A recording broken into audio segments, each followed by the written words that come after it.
What's going on? Another little episode of Thompson'S Kennels. Working my dogs. The purpose of this video is to answer some questions. Lady in brown, Miss Hustle. But the purpose of this video is to answer some questions that were asked of me. I keep trying to get these videos put out, but I'm extremely busy, y'all, so bear with me. Now, the first question was, do I train dogs for home protection or home protection purposes? The answer to that is hell no. These are true, pure blood American Pit Bull Terriers. They are not bred to be human aggressive. They are not bred for home protection. These are prey drive animals. Okay? Prey drive. When you train one of these animals to be human aggressive or home protection, I truly believe you have a ticking time bomb. Okay? That's like a loaded gun. A 55-pound bulldog can kill a grown man without a weapon. I truly do believe that. It's not a good idea. I don't recommend anybody doing that. If you want a home protection dog, buy a home protection breed. A breed that's known for doing home protection, known for that kind of work. When you try to make other breeds do different stuff that they're not bred to do, you end up with problems. There is no consistency in your program because you're trying to change what a breed is. So that's the first answer to that question. The second question is, what kind of mill do I like? Well, obviously you can see I like a carpet mill. A carpet mill is what I prefer. They have carpet mills, slat mills. I prefer carpet mill because it's a very hard mill for a dog to work. It is not an easy mill. Most of the slat mills that you see, you take your hand and you spin it and it'll spin around 10-15 times by itself. The dog's not working. It's very little effort put forth by the dog to make the mill run. It basically runs itself. So I prefer a carpet mill. A carpet mill builds muscle. It builds explosiveness in the muscles. It's a very hard mill to work. That's the preferred mill that I use. So that's question number 2. Question number 3 regarded feed and how do I feed dogs. A lot of the stuff with pit bulls is to be sold, not told. I don't tell every little bit of information because you need to do some legwork on your own. I will tell you some key ingredients to use when you're feeding your dogs is brewer's yeast, a supplement pill of your choosing. Goat milk is great. I feed goat milk with my dogs every time I feed them. Goat milk is a great tool to use in combination with a hard food. Like I told you guys years ago, you can spend $60 on a bag of food from Blue Buffalo and feel like, hey, I'm doing everything I can. I'm getting. You can spend half that amount of money and add maybe $20 worth of ingredients and have just an equal effect. I do raw food. I do hard food. I do so many different feed regimens with each individual dog. It'll blow your mind, but I use a lot of different combinations. I try to stick more to the raw feed summertime. Wintertime I do a little raw, but I do a majority of a quality hard food, and I do my goat milk and my supplements because wintertime these dogs burn an extreme amount of calories. So when you're burning that kind of amount of calories, you need to replenish your body. So I try to go ahead and keep it on that level of my feed regimen. So I hope that was something to help you out as far as regarding feed. And God, that Maha dog, that's a pretty dog. But the next question was pedigrees. And I'm gonna do a video on PEDs later on. The pedigrees and basically how to read pedigrees. All right, I'm gonna give you the gist of it. A dog has a parents, a mother and father. That accounts for 50-50 of whatever the puppy or the dog you have is. The father would be 50%, the mother would be 50%.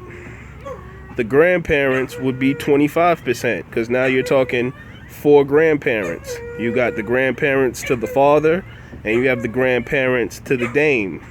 And this is how a pedigree goes back. And that's what you're looking at when you go back with peds. I tell people when you're breeding dogs, it's a gift to be able to breed animals consistently and put forth animals that are consistent to a breed standard. It's not easy. It takes years and years of research, studying, actually doing the breeding successfully. It's not an easy thing to do. So I tell people all the time, get your books, your information correct, your research before you purchase the animal, and then go from that point on with your program. We're talking about true blood American Pit Bull Terriers. There are bloods under this pure breed of American Pit Bull Terrier. You got Red Boy, Eli, Carver, Tudor blood. You got several different strands, Sorrels, Boyles, Eli. Most of these combinations of dogs that you see today were, let's put it like this, they were combinations of other dogs. A Boyles dog is an Eli Carver dog. When you look back in the pedigree, when you look at Red Boy, a lot of heavy Red Boy dogs, you'll see Cottonham, you'll see it goes back to Kobe dogs. Those are things that's in the American Pit Bull Terrier. If you have paperwork on your dog, excuse the plane going by, but if you have paperwork on your animal and you can research back, you'll see some of these bloodlines in your dogs, depending on how tightly and closely bred it's been and not scatterbred. Scatterbred is just a ton of different combinations of blood inside of one dog. A lot of breeders and a lot of dog handlers don't really care for scatterbred dogs, because I said it in a video years ago, when you have a scatterbred dog, it makes the breeder look insufficient, as far as he didn't stick with a guideline or a plan in breeding his animals. It was just slapping dogs together. That's why you end up with scatterbred dogs. Scatterbred dogs are purebred American Pit Bull Terriers. Do not get me wrong. They are pure dogs. Scatterbred dogs can have ADBA papers. That's just something that a person that's into pedigrees and into lineage is concerned about. So if you're looking for a dog as a pet, American Pit Bull Terrier as a pet and a scatterbred, there's nothing wrong with that. You're not a breeder. That leads me to the fourth comment I need to make as far as breeders and pet owners. There is a distinct difference between a pet owner and a breeder. A breeder breeds animals to go into the program, to continue the lineage, to do things of that nature. I work for a living. I don't sell dogs for a living. Reason I don't sell dogs solely for my financial purposes is because you're putting expectations on Mother Nature. You're expecting Mother Nature to do what it's supposed to do and for you to get money for the puppies. I sell dogs for money, not a hypocrite. When I do a breeding, I don't keep every dog off the litter. I make sure the dogs go to good kennels and people that appreciate the animals, and they have all of the tools that they need to be successful with the animals. Those are the situations that I like to send my animals to. When you're breeding and you become a puppy peddler, you've created a monster. And what you've created a monster, what I mean by that is you're constantly having to breed dogs to pay for the animals that you have. And I'm not into that. People who do 20 breedings a year, that's not what I enjoy. I enjoy doing my breedings when I'm excited to do a breeding that I need. I tell people all the time, I do not breed for the public. I don't breed with the conception of, oh, everybody's gonna want this. I'll breed this together so everybody I can sell all of these dogs. My enjoyment is within keeping the animal, raising it. That's what makes me happy. You know, that's my knock on a lot of big time breeders.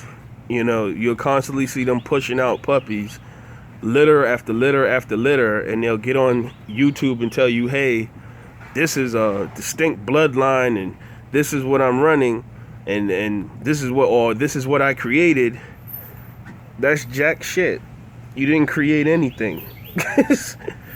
I didn't create American Pit Bull Terriers. They were already here. Okay? You know, a lot of people get a misconception in their head of breeding and what they're putting together and thinking that they've created something that's extraordinarily different. No. If it's a breed and it's a breed standard, you're breeding to a standard.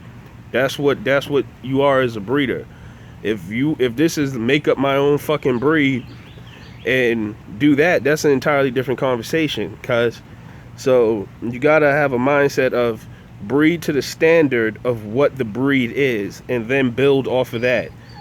If you're breeding to a standard, the physical is given.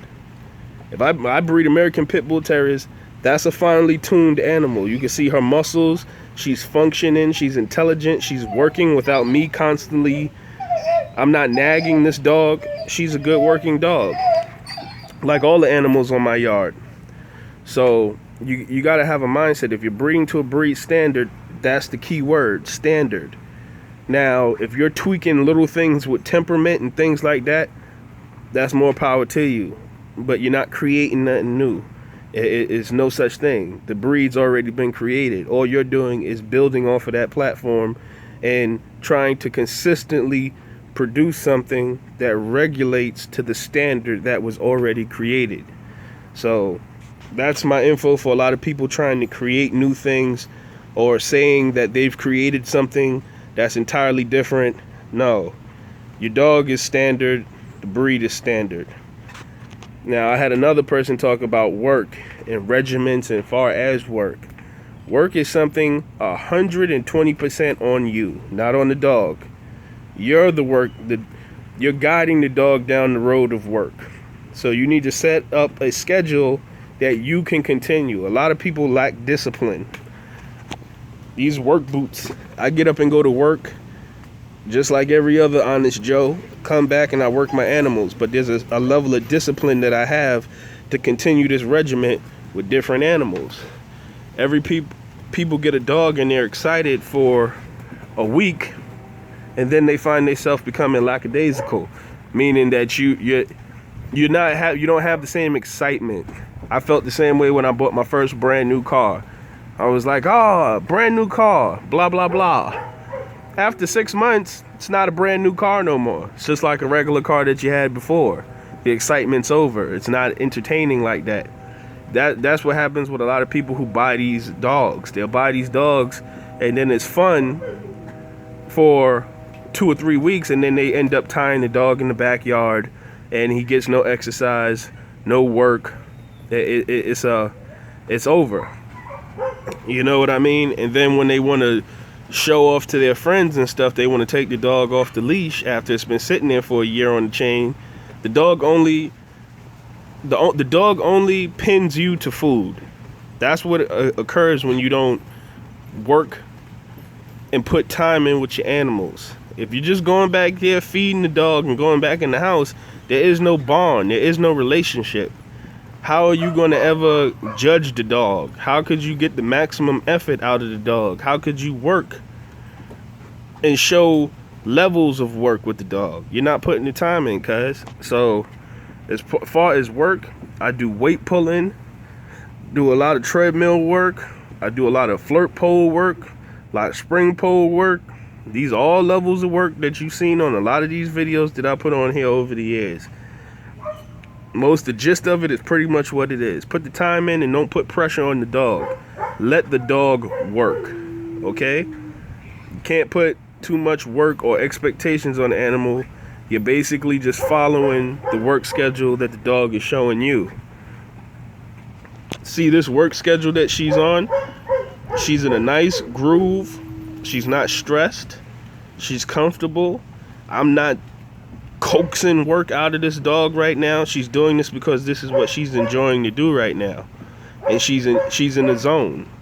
You know, some dogs work harder than other dogs. Hustle Man is a dog on my yard. He's an extreme animal. That's what Brickyard always fucking tells me. Shout outs to Brickyard Kennels, but that's an extreme animal. So when I work him, it's extreme. It's not. This is a toned down version of that. This is a young female pup. That's a 2-year-old extreme male with testosterone oozing out of his face. So when I put him on this mill, it's an entirely different work session. But I can't judge this dog to that dog because they're two different animals. They're two different levels of work. They're two different levels of tenaciousness. So I have to go on the schedule that this dog is working at. I can't look at her like this is Hustle Man, because it's not. So that's the levels of work. And what was the last question? The cages. I shot a video about a week ago with this same dog right here jumping over a 6-foot cage. So I tell people all the time who have upset feelings with chain setups and things of that nature, chain setups are necessary with the American Pit Bull Terrier. It's not because we're trying to be mean and we're trying. No, you have to have a secure setup for these animals. She can scale a 7-foot cage easy. I showed y'all this, and this is a puppy, a young puppy. This dog is not 7 months. So, you know, you gotta have a secure setup. And I hope when you look at that video now, you can have a perspective of breeders of American Pit Bull Terriers. American Pit Bull Terrier breeders and people who own several of these dogs have chain setups. Why? To keep the dog secure, to keep the dog safe. You don't want a kennel accident. Now, you have silly people that ask the dumbest questions in the world, but sometimes you got to answer them because some people just don't really know. I get this dog aggression. Are your dogs dog aggressive? Certain dogs have certain temperaments. Certain dogs will tolerate more than another dog will. You can have them on chains and let them all go, and it could be fine for 5 minutes. And then somebody doesn't break eye contact, and it's an accident. These are high prey drive animals. That's what an American Pit Bull Terrier is. It's a high prey drive animal. It's not a fucking bully. Okay? It does not have the temperament of labs and other dogs where they're very tolerant of other animals. This is not that fucking breed. If you can't understand that, this ain't the dog for you. Dog aggression and prey drive, some dogs kick on way earlier than others. Some mature and then their prey drive intensifies. Over my years of dealing with the breed, the best ones are the ones that I always say they don't change. They stay the same all the time.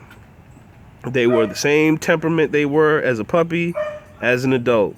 Those are the great dogs that I've run across in my life. You tired, Maha? You got a little bit more in you? Those are the dogs in my life that I've seen become great. It was not a huge change in temperament. The dog was pretty much what it was from day one. But like I said, this is another little video of Thompson'S Kennels. Brown.